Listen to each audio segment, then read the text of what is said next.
Hello educators. Today we're going to be talking about a tool called SeeSaw that is a digital journal for students and helps to keep track of their progress, and even families can get involved in that as well. So let's get started. Obviously you want to create an account. You can just sign in through a Google account or just through a standard email and password account. So you're going to have only one option once you first log in. I only have this restored archived class because I recently deleted a class, so you should only have a create new class option. So you're going to click that, and then you can name your class, and then obviously choose what grade level you want. So I'm just going to do biology, 8th grade, hit this little check mark, and then right here it's just telling you that students are going to sign in using their email addresses, or if you're on shared devices you can use a QR code, and then they'll just scan that and then they're going to be able to sign in from there.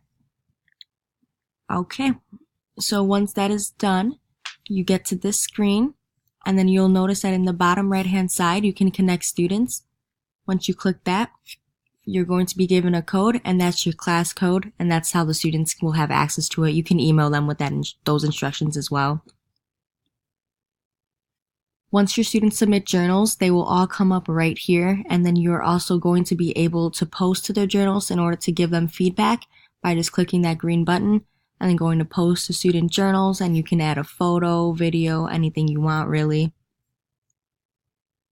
So for class settings, there's going to be a wrench in the little right hand corner. There gives you your student code again, just in case you forgot it, and then inviting families in order to help them connect with their students.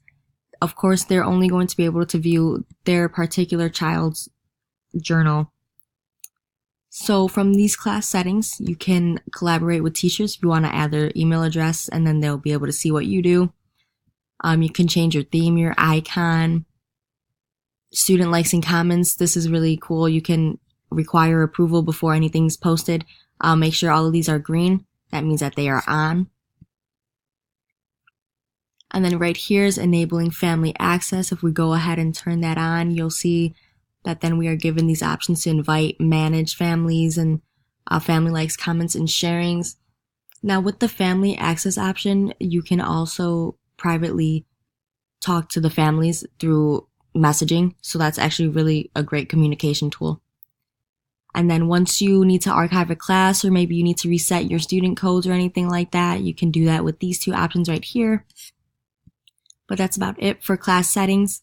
So if we move on to activities over here, basically whenever you create an activity, they're all going to be right here in this tab for easy access basically, and you can go back and add things and stuff like that.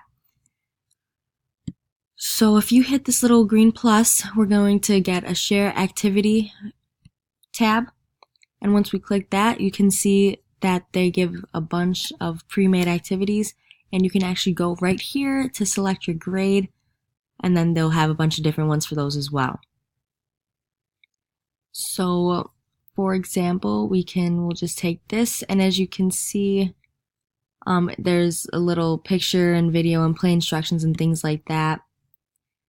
So these play instructions right here are just recorded instructions that you can have for further clarification or for more in-depth or things like that. And then and as you can see, you are able to see what students have responded, what comments you have waiting for approval, and what students haven't responded. And then obviously right down here is a share button that you'll be able to share that with everyone. So once you do that, it's right here. And you can also create your own activity, because obviously pre-made ones aren't going to work for the whole time. And then we can just say, we'll name it cells, instructions, define the different ones, define the different types. And then you can add voice instructions again for more clarity, or attach an example so that way they know exactly how you want it done. And then hit preview, share, and that's it, guys. So that's about all the time that we have to talk about the journal and activities. I hope that you found some of this helpful and that you can utilize it in the future. Thanks for watching.